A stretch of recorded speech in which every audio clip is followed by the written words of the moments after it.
This channel does not promote any violent, harmful, or illegal activities. All content provided by this channel is meant for an educational purpose only. আজ আমরা explain করব Sherlock Holmes part 2। Cinema শুরুতে দেখা যায় Sherlock Holmes লুকিয়ে ছদ্মবেশে এডলারে পিছু নিয়েছে, কারণ হোমস জানে এডলার প্রবেশের মরিয়ার্টির কথা মতো কাজ করে। আর সে এটাও জানে এডলার যদি মরিয়ার্টির কথা মতো কাজ না করে তাহলে মরিয়ার্টি হোমসকে মেরে ফেলবে। বন্ধুরা, শার্লক হোমস আর এডলারের মধ্যে আসল সম্পর্কটা কী এবং মরিয়ার্টি কে তা জানতে এই সিনেমার প্রথম পর্বটা অবশ্যই দেখতে হবে। ডেসক্রিপশানে লিঙ্ক দেওয়া রইল। এরপর এডলার একটা জায়গায় গিয়ে পৌঁছায় যেখানে জিনিসপত্রের নিলাম হচ্ছিল। ওখানে সে ডক্টর হমম্যানস্টারের সাথে দেখা করে। এডলার লোকটিকে একটা পার্সেল দেয় এবং এর বদলে লোকটি তাকে একটা চিঠি দেয়। এই পার্সেলটি পাঠিয়েছে প্রফেসর মরিয়ার্টি। এরপর লোকটি সেই পার্সেলটি খুলতে যাচ্ছিল, হঠাৎ সেখানে শার্লক হোমস চলে আসে এবং লোকটিকে থামায়। এরপর তারা ভালোভাবে লক্ষ্য করে পার্সেলের ভিতরে একটা বোম, আর একটু হলেই বোমটা ফেটে যেত। আসলে ওই পার্সেলে টাকা থাকার কথা, কিন্তু মরিয়ার্টি সেখানে শয়তানি করে বোম রেখে দিয়েছে। এরপর এডলার ওখান থেকে চলে যেতে চাইছিল, কিন্তু তার আগেই হোমস তার কাছ থেকে সেই চিঠিটা কেড়ে নেয় যেটা ডক্টর হমম্যানস্টার এডলারকে দিয়েছিল। এরপর হোমস বলে সন্ধ্যাবেলায় ডিনারের সময় দেখা হবে। তারপর এডলার ওখান থেকে চলে যায় এবং ডক্টর হমম্যানস্টারও চলে যায়। এরপর শার্লক হোমস এক অদ্ভুত কাণ্ড করে বসে। যেখানে নিলাম হচ্ছিল সেখানে এক জায়গায় সবার অজান্তে লুকিয়ে আগুন জ্বালিয়ে দেয়। এরপর নিজেই আগুন আগুন করে চিল্লাতে থাকে, ফলে সেখানে যত লোক উপস্থিত ছিল সবাই ভয়ে পালিয়ে যায়। এরপর হোমস লক্ষ্য করে সেখানে একটা মমির কফিন রয়েছে। হোমস সেই পার্সেল বোমটিকে কফিনের মধ্যে ঢুকিয়ে দেয়। এরপর সেখান থেকে বাইরে বেরিয়ে কিছু দূর এগিয়ে যাওয়ার পর লক্ষ্য করে ডক্টর হমম্যানস্টারকে কারা যেন গলা টিপে হত্যা করেছে। কিন্তু একটু পরেই হোমস ভালো করে লক্ষ্য করে দেখে ডক্টর হমম্যানস্টারের প্যান্টে একটি পিন আটকে আছে। হোমস সেই পিনটাকে নিজের কাছে রেখে দেয়, অর্থাৎ বিষাক্ত পিন দিয়েই তাকে খুন করা হয়েছে। এরপর এডলার প্রফেসর মরিয়ার্টির সাথে দেখা করে। সে জানায় ডক্টর হমম্যানস্টার তাকে যে চিঠিটা দিয়েছিল সেটা শার্লক হোমস নিয়ে নিয়েছে। এটা শুনে মরিয়ার্টি খুব রেগে যায় এবং বলে, আজ থেকে আমার জন্যে তোমাকে আর কোনো কাজ করতে হবে না, তোমাকে মুক্তি দিলাম। এরপর এডলার ওখান থেকে চলে আসে, কিন্তু দুপা এগোতেই এডলার হঠাৎ মাটিতে জ্ঞান হারিয়ে লুটিয়ে পড়ে, কারণ এডলারের চায়ের গ্লাসে মরিয়ার্টি আগে থেকে বিষ মিশিয়ে রেখেছিল এবং এখানে এডলার মারা যায়। এদিকে হোমস তার কথা মতো রেস্টুরেন্টে ডিনার করবে বলে এডলারের জন্য অপেক্ষা করছে, কিন্তু সে জানে না একটু আগেই এডলার মারা গেছে। অবশেষে এডলার আসছে না দেখে সে ডিনার করে ওখান থেকে চলে যায়। এরপর হোমসের বাড়িতে তার সাথে দেখা করতে তার বন্ধু ডক্টর ওয়াটসন এসে হাজির হয়। হোমস তাকে জানায় সমগ্র ইউরোপ জুড়ে, গোটা লন্ডন জুড়ে যত বোম ব্লাস্ট হচ্ছে, যত মার্ডার হচ্ছে, তার সবকটি ঘটনার মধ্যে কোনো না কোনো সম্পর্ক রয়েছে। আর এই সব কিছুর মাস্টার মাইন্ড হলো প্রফেসর জেমস মরিয়ার্টি। যদিও ওয়াটসন হোমসের সমস্ত কথার অর্থ তেমনভাবে বুঝতে পারেনি, তবুও সে হোমসের প্রতিটা কথা মেনে নেয়, কারণ ওয়াটসনের তার প্রিয় বন্ধুর প্রতি অগাধ বিশ্বাস রয়েছে। এরপর সন্ধ্যাবেলায় হোমস আর ওয়াটসন একটা নাইট বারে যায় ব্যাচেলার পার্টি করতে, কারণ পরের দিনই ওয়াটসনের বিয়ে। তাদের সাথে হোমসের দাদা মাইক্রফটও সেখানে হাজির হয়। বন্ধুরা, মাইক্রফটকে তোমরা ফেলুদার সিধুজাটার সাথে তুলনা করতে পারো। ফেলুদার কোনো তথ্য জানার দরকার হলে ফেলুদা যেমন সিধুজাটার কাছে যায়, তেমনই হলো হোমসের দাদা মাইক্রফট। মাইক্রফট একটা সরকারি অফিসে চাকরি করে। মাইক্রফট হোমসকে জানায় ইংল্যান্ডের বর্তমান অবস্থা খুব খারাপ, যে কোনো পরিস্থিতিতে যুদ্ধ শুরু হতে পারে। এরপর তারা বারে যায়। সেখানে গিয়ে ওয়াটসন জুয়া খেলতে ব্যস্ত হয় এবং মাইক্রফট পার্টি করতে। এই ফাঁকে হোমস একটা গোপন ঘরে গিয়ে পৌঁছায়। সেখানে একটা মেয়ে বসে আছে। হোমস তার সাথে দেখা করে। এটা সেই মেয়ে যাকে দেওয়া চিঠি হোমস এডলারের কাছ থেকে পেয়েছে। এই মেয়েটির নাম সিমজা। হোমস তাকে এই চিঠিটা দেখায়। চিঠিটা খুলে সেখানে একটা লোকের ছবি দেখতে পায়। হোমস তাকে বলে, তোমার ভাই এই চিঠিটা লিখেছে। চিঠিতে লেখা আছে, আমাকে কেমন দেখতে সেটা কি তোমার মনে আছে? আমাকে তুমি আর কখনোই দেখতে পারবে না। আমি আমার জীবনের মূল কাঙ্ক্ষিত বস্তুটা পেয়ে গেছি এবং এর মূল্য আমাকে দিতেই হবে। হোমস জিজ্ঞাসা করে, তোমার ভাইয়ের এমন কি গোপন উদ্দেশ্য ছিল? কিন্তু সিমজা এই ব্যাপারে হোমসকে কিচ্ছু বলে না। হোমস বলে, তোমার পরবর্তী ক্লায়েন্ট তোমার জন্য অপেক্ষা করছে এবং সে এই ঘরেই লুকিয়ে আছে। সে অ্যাক্রোব্যাটিক স্কিল অর্থাৎ লাফালাফি এবং দৌড়ানোয় বিশেষ পারদর্শী। একথা বলার সাথে সাথে হোমস সেখানে থাকা একটা ছাতার বাঁকা অংশ দিয়ে ঘরের সিলিংয়ে ঝুঁকে থাকা একটা লোককে টেনে নিচে নামায়। আসলে লোকটি সিলিংয়ে ঝুলে ঝুলে সব কথা শুনছিল এবং হোমস তা আগে থেকে টের পেয়েছিল। এরপর হোমস আর লোকটির মধ্যে খুব মারামারি হয়, কিন্তু হোমস তাকে পরাজিত করে এবং মেয়েটিকে ওই লোকটির হাত থেকে বাঁচায়। এরপর সিমজা ওখান থেকে চলে যায়। পরদিন হোমস আর ওয়াটসনের বিয়েতে যায়। কিছুক্ষণ পরে হোমস যখন বাইরে আসে, সেখানে প্রফেসর মরিয়ার্টির একজন লোক হাজির হয়। সে বলে, মরিয়ার্টি তোমার সাথে দেখা করতে চায়। হোমস তার সাথে দেখা করতে ইউনিভার্সিটিতে যায়। এই প্রথম তাদের মধ্যে সাক্ষাৎ হয়। মরিয়ার্টি হোমসকে জানায়, আমাকে নিয়ে মাথা ঘামানো বন্ধ করো, কিন্তু হোমস কোনো রকম জবাব দেয় না। এরপর মরিয়ার্টি হোমসকে এডলারের রুমালটা দেয়, সেখানে রক্ত লেগে আছে। মরিয়ার্টি বলে, এডলার আর এই জগতে নেই। এটা শুনে হোমস খুব দুঃখ পায়। এরপর হোমস সেখান থেকে চলে আসে। পিছন দিক থেকে মরিয়ার্টি বলে, আমি তোমার বন্ধু এবং তার স্ত্রীর বিয়েতে শুভেচ্ছা অবশ্যই পাঠাবো। ওদিকে ওয়াটসন এবং তার ওয়াইফ মেরি হানিমুনের জন্য বেরিয়েছে। ওরা যখন ট্রেনে ছিল, হঠাৎ সেখানে প্রবেশের মরিয়ার্টির বেশ কিছু লোক তাদের মারার জন্য হাজির হয়। কিন্তু সেই সময় হোমসও সেখানে হাজির হয়। হোমস ওদের দুজনকে বাঁচিয়ে নেয়, কিন্তু একটু পরেই মেরিকে বাঁচানোর জন্যে হোমস এক অদ্ভুত কাণ্ড করে বসে। ট্রেনটি যখন একটা ব্রিজের উপর দিয়ে যাচ্ছিল, হোমস ওয়াটসনের স্ত্রী মেরিকে চলন্ত ট্রেন থেকে নিচে নদীতে ফেলে দেয়। যদিও এটা হোমসের একটা প্ল্যান ছিল। হোমসের দাদা মাইক্রফট ব্রিজের নিচে নৌকা নিয়ে আগে থেকে অপেক্ষা করছিল। সে মেরিকে বাঁচিয়ে নেয়। এরপর হোমস আর ওয়াটসন সিমজার সাথে দেখা করতে যায়, অর্থাৎ সেই বারের মেয়েটি। সিমজা জিজ্ঞাসা করে, এমন কোন লোক আছে যে আমাকে মারতে চায়? হোমস বলে, প্রফেসর মরিয়ার্টি তোমাকে মারতে চায়। সে এক ভয়ঙ্কর অথচ জিনিয়াস লোক, কারণ তার মনে হয়েছে তোমার ভাই তোমাকে এমন কোনো চিঠি লিখেছে যেখানে কোনো ভয়ঙ্কর গোপন তথ্য রয়েছে। কিন্তু সিমজা জানায়, আমার ভাই চিঠিতে এমন কোনো তথ্য দেয়নি। আমি আমার ভাইকে গত 1 বছর ধরে খুঁজছি। এরপরেই আবার সিমজা বলে, আমার ভাই আমাকে কিছু ড্রয়িংস পাঠিয়েছিল। এরপর সিমজা ওদেরকে ড্রয়িংগুলো দেখায়। ড্রয়িংগুলো দেখে হোমস বুঝে যায় যে কাগজে এই ড্রয়িংগুলো আঁকা হয়েছে সেই কাগজগুলো কোন প্রিন্টিং প্রেস কোম্পানি বানায়। এরপর ওরা তিনজন সেই কোম্পানিতে যায়। ওরা সেই লোকটির সাথে দেখা করে যে এই প্রিন্টিং কোম্পানিতে পেপারগুলো বানায়। ওরা ওখানে গিয়ে বুঝতে পারে বাইরে থেকে এটা একটা প্রিন্টিং কোম্পানি হলেও এখানে বোম বানানো হয় এবং এরা প্রফেসর মরিয়ার্টির হয়ে কাজ করে। সিমজা তার ভাই রেনির ব্যাপারে লোকটিকে জিজ্ঞাসা করে। লোকটি বলে, রেনি আর এখানে কাজ করে না, বহুদিন হলো সে নিখোঁজ হয়ে গেছে। লোকটির কথায় ওরা বুঝতে পারে লোকটি পুরোপুরি মরিয়ার্টির হয়ে কাজ করে। সে তার কথায় অনেক জায়গায় বোম ব্লাস্ট করেছে এবং এখনও এক জায়গায় বোম ব্লাস্ট করা হবে।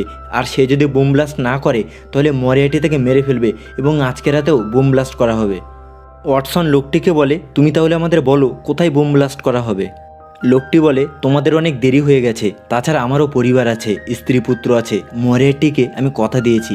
এরপর লোকটা বলে, তোমাদের কাছে আর মাত্র 10 মিনিট আছে। সাথে সাথে লোকটা আচমকা পকেট থেকে বন্দুক বার করে নিজের মাথায় গুলি করে।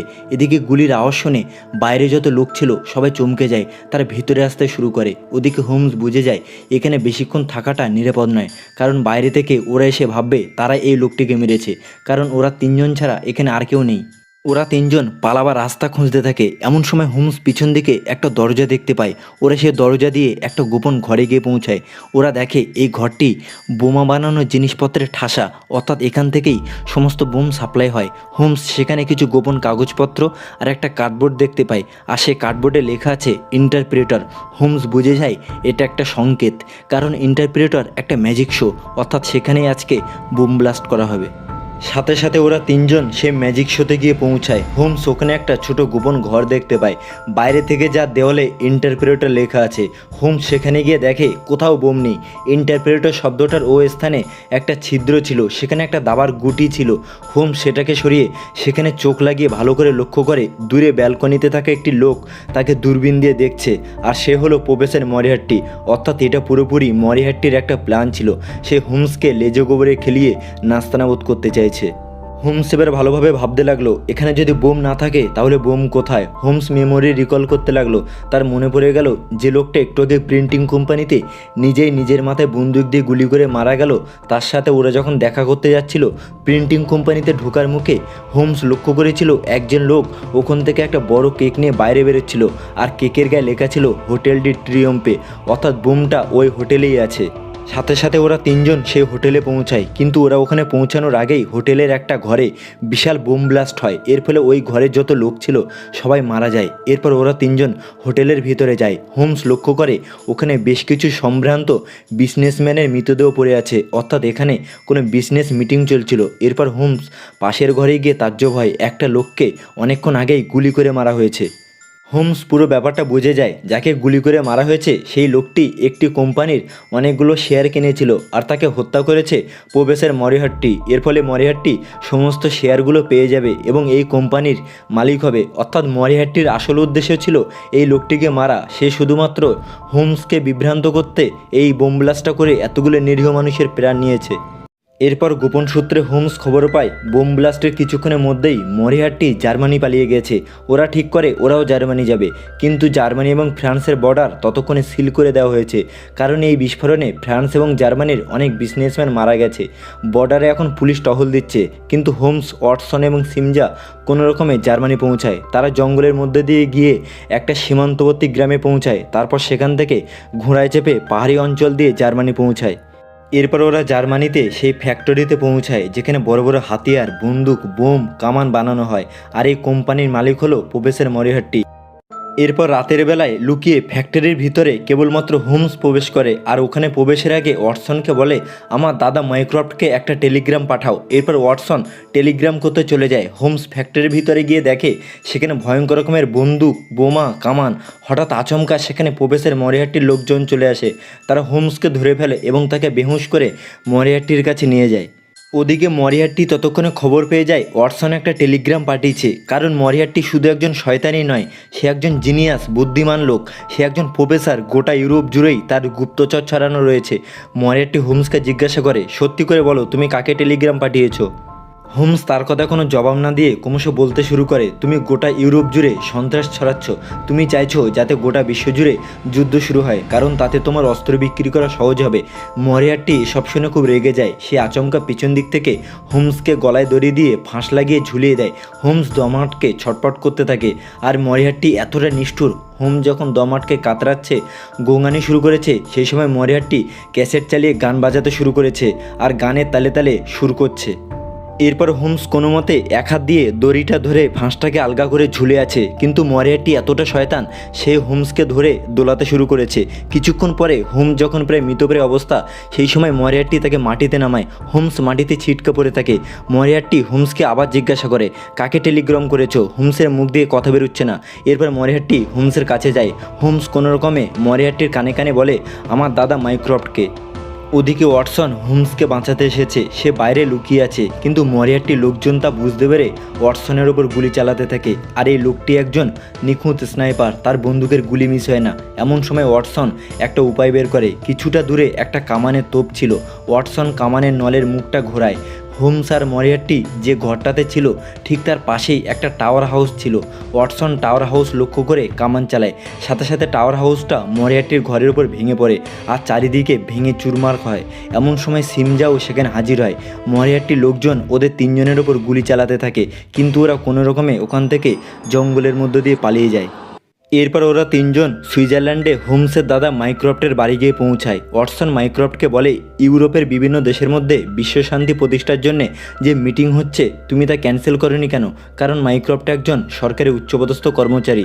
আসলে ওয়াটসন যে টেলিগ্রাম করেছিল তাতে মাইক্রোফটকে অনুরোধ করেছিল যাতে বিভিন্ন দেশের প্রধানমন্ত্রী এবং রাষ্ট্রপতির মধ্যে এই মিটিংটা না হয়। আসলে সুইজারল্যান্ডের জেনিভা শহরে ইউরোপের বিভিন্ন দেশের সদস্যদের নিয়ে একটা মিটিং হওয়ার কথা, কারণ হোটেল ডিউ ট্রিয়ম্ফেতে যে বোমা বিস্ফোরণ ঘটেছে সেজন্য আন্তর্জাতিক পরিস্থিতি নিয়ে তারা চিন্তিত এবং মূল উদ্দেশ্য শান্তি প্রতিষ্ঠা। হোমস আর ওয়াটসন ভেবেছিল মরিহার্টি সেখানেও বোম ব্লাস্ট করতে পারে, সেজন্য তারা চাইছিল এই মিটিংটা যাতে না হয়। আর মাইক্রোফট যেহেতু একজন সরকারি উচ্চপদস্থ কর্মচারী, সে পার্লামেন্টে এই নিয়ে কথা বলতে পারবে। মাইক্রোফট বলে, আমি মিটিং ক্যান্সেল করার জন্য সুপারিনটেন্ডেন্ট অফিসারকে অনুরোধ করেছিলাম, কিন্তু তার অ্যাডভাইজার অর্থাৎ পরামর্শদাতা হলো প্রফেসর মরিহার্টি। মরিহার্টির সাথে অনেক লোকের চেনা জানা আছে, এমনকি ইংল্যান্ডের প্রধানমন্ত্রীর সাথেও তার ভালো ভাব রয়েছে। এরপর মাইক্রোফট বলে, তুমি মরিহার্টিকে নিয়ে যে কথা বলছো তা আমি বিশ্বাস করছি, কিন্তু পার্লামেন্টে ওর বিরুদ্ধে কথা বলতে উপযুক্ত প্রমাণ চাই। ওয়াটসন বলে, মরিহার্টি খুব ধুরন্ধর, ও কোনো রকম প্রমাণ ফেলে রাখে না। তবে মনে হয় না এই শান্তির মিটিংয়ে কোনো রকম বোমা বিস্ফোরণ হবে, কারণ সবকটা দেশের প্রধানমন্ত্রী কিংবা রাষ্ট্রপতি যদি একসাথে মারা যায় তাহলে সবকটা দেশ এক হয়ে মরিহার্টিকে খুঁজবে, আর মরিহার্টি এটা কখনো চাইবে না। শার্লক হোমস বলে, ওখানে কোনো রকম বোমা বিস্ফোরণ হবে না, বরং একজনকে হত্যা করা হবে, আর এই হত্যাটা করবে সিমজার ভাই রেনি। এরপর ওরা চারজন সেই মিটিংয়ে পৌঁছে যায়। ওখানে ইউরোপের বিভিন্ন দেশের প্রধানমন্ত্রী এবং রাষ্ট্রপতি উপস্থিত হয়েছে। কিছুক্ষণ পরে ওখানে প্রফেসর মরিয়ার্টিও এসে হাজির হয়। হোমস বলে রেনে তার টার্গেটকে হত্যা করার জন্য একটা সঠিক সময় খুঁজবে। হোমস মাইক্রফটকে জিজ্ঞাসা করে এখানে কি কোনো ছবি তোলা হবে? মাইক্রফট বলে হ্যাঁ, আর 38 মিনিট পরে সবকটা দেশের প্রধান ব্যক্তিদের নিয়ে একটা ছবি তোলা হবে। হোমস বুঝে যায় ছবি তোলার সময় খুনটা হবে, আর ওদের হাতে মাত্র 38 মিনিট সময় আছে রেনেকে খুঁজে বার করার জন্যে। কিন্তু রেনেকে খোঁজা এত সহজ নয়, কারণ হোমস জানে রেনের মুখ প্লাস্টিক সার্জারি দিয়ে বদলে ফেলা হয়েছে, আর এখানে যত প্রধানমন্ত্রী কিংবা রাষ্ট্রপতি আছে এদের মধ্যেই একজন হলো রেনে। এরপর হোমস ওয়াটসনকে সব কিছু বলতে থাকে কি ঘটতে পারে। হোমস বলে এরপর যখন রেনে কোনো দেশের প্রধানমন্ত্রী হিসাবে অন্য কোনো দেশের প্রধানমন্ত্রীকে হত্যা করবে, তখন তার পুরো দোষ সেই দেশের ঘাড়ে পড়বে যে দেশের প্রধানমন্ত্রী হিসাবে রেনে এখানে এসেছে। আর রেনেকে এই প্লাস্টিক সার্জারি করেছে ডক্টর হফম্যানস্টার, অর্থাৎ সিনেমা শুরুতে শার্লক হোমস যাকে বোমের হাত থেকে বাঁচিয়েছিল, এবং পরে হোমস এসে দেখে ডক্টর হফম্যানস্টার মারা গেছে। হোমস পুরো ব্যাপারটা জানে কি ঘটবে, কিন্তু সবথেকে বড় সমস্যা তারা কিভাবে রেনেকে খুঁজবে। ওদিকে ওয়াটসন আর সিমজা রেনেকে খোঁজার চেষ্টা করতে থাকে। কিছুক্ষণ পর প্রফেসর মরিয়ার্টির কাছে একটা লোক আসে। সে মরিয়ার্টিকে একটা কাগজ দেয়। কাগজটি পাঠিয়েছে শার্লক হোমস, আর কাগজে লেখা আছে আমি তোমার সাথে দাবা খেলতে চাই। এরপর মরিয়ার্টি একটা জায়গায় যায়, সেখানে হোমস দাঁড়িয়ে আছে। এরপর তারা দুজনে দাবা খেলতে শুরু করে। ওদিকে পাশের ঘরে মিটিংয়ে থাকা প্রধান ব্যক্তিদের ছবি তোলা শুরু হয়। এই সময় রেনে তার কাজ হাসিল করার আগেই ওয়াটসন একটা প্ল্যান করে। ওয়াটসন সেখানে থাকা একটা ওয়েটারের প্লেট থেকে একটা গ্লাস ইচ্ছা করে ফেলে দেয়, কারণ ওয়াটসন জানে এখন যে ব্যক্তি ছদ্মবেশী প্রধানমন্ত্রী সেজে আছে, অর্থাৎ প্রধানমন্ত্রীর সাথে অ্যাক্টিং করছে, সে কোনো ঘটনায় কোনো রকম রিয়াকশান বা প্রতিক্রিয়া করবে না, কারণ সে অ্যাক্টিং করছে। আর যখন কোনো ব্যক্তি এমন করে সে স্পন্টিনিয়াস হয় না, অর্থাৎ আশেপাশে কি ঘটছে তার খেয়াল রাখে না, কারণ সে পুরোপুরি অ্যাক্টিং করতে ব্যস্ত থাকে। এরপর গ্লাস নিচে পড়ার শব্দে সবাই তার দিকে তাকায়, কিন্তু একজন প্রধানমন্ত্রী তার দিকে তাকায় না। সাথে সাথে সিমজা বুঝে যায় এটাই তার ভাই। সিমজা রেনিকে বলে তুমি এমন করো না, তুমি আমার সাথে চলো। রেনি বলে আমাকে ক্ষমা করিস বোন। সাথে সাথে রেনি পকেট থেকে বন্দুক বার করে, কিন্তু রেনি কাউকে গুলি করার আগেই সেখানে থাকা পুলিশ তাকে ধরে ফেলে। আর এখানেই মরিয়ার্টির সব প্ল্যান ব্যর্থ হয়ে যায়। এদিকে মরিয়ার্টির সেই নিখুঁত স্নাইপার সেখানে হাজির হয়েছে। তার কাছে একটা স্টিক ছিল, আর সেই স্টিকের ভিতর থেকে একটা বিষাক্ত পিন রেনিকে লক্ষ্য করে শ্যুট করে, আর ওই পিন রেনির গায়ে লাগা মাত্রই রেনি সাথে সাথে ওখানেই মারা যায়। আর এই স্নাইপার লোকটাই সিনেমার শুরুতে ডক্টর হফম্যানস্টারকে পিন দিয়ে হত্যা করেছিল। এবং রেনিকে মারার কারণ হলো প্রফেসর মরিয়ার্টি কখনো কোনো প্রমাণ ফেলে রাখে না। এখানে তার প্ল্যান ফেল হয়ে গেছে, রেনি পুলিশের হাতে ধরা পড়ে গেছে। এখন যদি রেনি বেঁচে থাকে তাহলে মরিয়ার্টির সব কিছু ফাঁস করে দিত। এদিকে পাশের ঘরে হোমস আর প্রফেসর মরিয়ার্টি দাবা খেলছে। তারা দুজনেই দাবায় পারদর্শী। মরিয়ার্টি বলে তুমি হয়তো আমার প্ল্যান ভেস্তে দিয়েছো, কিন্তু আমার ব্যান্ডেজ বানানো, বন্দুক বিক্রি আর সমস্ত ব্যবসা সেটাকে তুমি কখনোই বন্ধ করতে পারবে না। আমার কাছে প্রচুর সম্পত্তি। হোমস বলে তোমার সম্পত্তি যা ছিল তার থেকে মনে হয় কিছুটা কমেছে। তুমি ইউনিভার্সিটিতে যত লেকচার দাও তার মধ্যে বেশ কটা লেকচার আমি অ্যাটেন্ড করেছি, আর আমি প্রতিবার লক্ষ্য করেছি তুমি সবসময় তোমার ওই লাল ডায়েরিটাকে নিজের পকেটে সযত্নে গুছিয়ে রেখে দাও। আমি অনেকবার সেটাকে চুরি করার চেষ্টা করেছি, কিন্তু সফল হয়নি। আমি তোমাকে পায়রাদের খাবার খাওয়াতে দেখেছি, তখনও তুমি লাল ডায়েরি দেখছিলে। আমার সন্দেহ হয় তোমার এত সম্পত্তির হিসাবপত্র কোথাও না কোথাও লেখা আছে। এরপর আমাকে তুমি যখন বন্দি করেছিলে এবং আমাকে জিজ্ঞাসা করেছিলে আমি কাকে টেলিগ্রাম করেছি, আমি মাটিতে পড়েছিলাম এবং তুমি সেই সময় আমার কাছে এসেছিলে এবং আমি তোমার কানে কানে বলেছিলাম মাইক্রফটকে। সেই সময় আমি তোমার সেই লাল ডায়েরিটাকে আমার নকল ডায়েরির সাথে পাল্টে নিয়েছিলাম, যদিও এই ডায়েরিতে সব তথ্য সংকেত বা কোডের মাধ্যমে ছিল। হোমস ক্রমশ বলতে থাকে আমি যখন প্রথমবার তোমার সাথে দেখা করতে ইউনিভার্সিটিতে গিয়েছিলাম, ওখানে একটা বিশেষ বই দেখেছিলাম। বইটার নাম the art of the domestic horticulture. আমি পরে ওই বই কিনে ওই লাল ডায়েরিতে থাকা সব কোডগুলোকে সমাধান করি।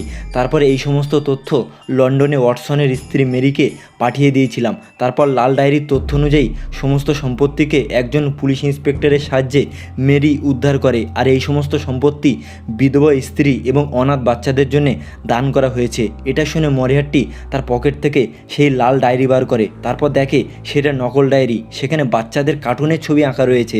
ততক্ষণে ওদের দাবা খেলাও শেষ হয়ে যায় এবং শার্লক হোমস প্রফেসর মরিয়ার্টিকে দাবা খেলায় হারিয়ে দেয়। মরিয়ার্টি খুব রেগে যায়, সে বলে একবার আমার এখানে কাজ শেষ হোক, তারপর সবার প্রথমে আমার কাজ হবে তোমার বন্ধু ওয়াটসন এবং তার ওয়াইফ মেরির জন্যে যন্ত্রণাদায়ক মৃত্যু দেওয়া। এখন তারা দুজন পরস্পরের সামনে দাঁড়িয়ে আছে। শার্লক হোমস যখন কারোর সাথে মারপিট করে তখন হোমস অনেক দূর পর্যন্ত ভেবে ফাইটের পুরো প্ল্যান করে নেয়, অর্থাৎ সে ভেবে নেয় যদি দ্বিতীয় ব্যক্তি তাকে এইভাবে অ্যাটাক করে সে তখন কিভাবে ডিফেন্স করবে, তারপর আবার সে কিভাবে অ্যাটাক করবে। কিন্তু এই ক্ষেত্রে সে সমস্ত ক্যালকুলেশন করার পর বুঝে যায় সে প্রফেসর মরিয়ার্টিকে হারাতে পারবে না, কারণ হোমস আহত। তাছাড়া মরিয়ার্টি সেই সময়কার একজন বড় বক্সারও বটে, শার্লক হোমসের মতো সেও বক্সিংয়ে খুব পারদর্শী। তাছাড়া প্রফেসর মরিয়ার্টিও হোমসের মতো যুদ্ধের প্ল্যান আগে থেকে ভেবে নেয়। শার্লক হোমস বুঝে যায় সে এক্ষেত্রে জিততে পারবে না, সেজন্য হোমস আচমকা মরিয়ার্টিকে শক্ত করে চেপে ধরে। এমন সময় সেখানে ওয়াটসন এসে পৌঁছায়। হোমস ওয়াটসনের দিকে চোখ বন্ধ করে শেষ বিদায় জানিয়ে মরিয়ার্টিকে সাথে নিয়ে নিচে ঝাঁপ দেয়। যেখানে ওরা দাঁড়িয়েছিল সেটা পাহাড়ের একদম খাড়া ঢালের প্রান্তে, আর নিচে বিশাল বড় ঝর্ণা। এরপর শার্লক হোমস আর মরিয়ার্টি ঝর্ণায় ঝাঁপ দিয়ে নিচে তলিয়ে গিয়ে মারা যায়। হোমসের মৃত্যুর পর ওয়াটসন খুব দুঃখ পায়। একদিন ওয়াটসন যখন নিজের বাড়িতে বসে আছে এমন সময় সেখানে একটা পার্সেল বাক্স আসে, সেটা খুলে দেখতে পায় ওখানে একটা ছোট্ট মেশিন। আসলে এটা হোমসের ভাই মাইক্রোফটের একটা বিশেষ যন্ত্র যেটা দিয়ে জলের তলায় শ্বাস প্রশ্বাস নেওয়া যায়, আর এটা হোমসের কাছে ছিল, অর্থাৎ হোমস এখনও বেঁচে আছে। এদিকে হোমস ওয়াটসনের ঘরেই লুকিয়েছিল। এরপর ওয়াটসন যখন বাইরে জিজ্ঞাসা করতে যায় এই পার্সেলটা কে পাঠিয়েছে, সেই সময় সেখানে হোমস বেরিয়ে পড়ে। আসলে সে এমন পোশাক পরেছিল যেটা ওয়াটসনের ঘরের চেয়ারের সাথে একদম একই রং মিলে যায়। এরপর হোমস লক্ষ্য করে সেখানে একটা টাইপরাইটার এবং সেটা দিয়ে এতক্ষণ ওয়াটসন লিখছিল। হোমস দেখে টাইপরাইটারে একটা কাগজ যেখানে শার্লক হোমস আর মরিয়ার্টিকে নিয়ে গল্প লেখা হয়েছে এবং লেখা শেষে দি এন্ড লেখা হয়েছে। এরপর হোমস দি এন্ডের পাশে একটা জিজ্ঞাসা চিহ্ন বসিয়ে দেয় এবং এখানেই সিনেমা শেষ হয়ে যায়।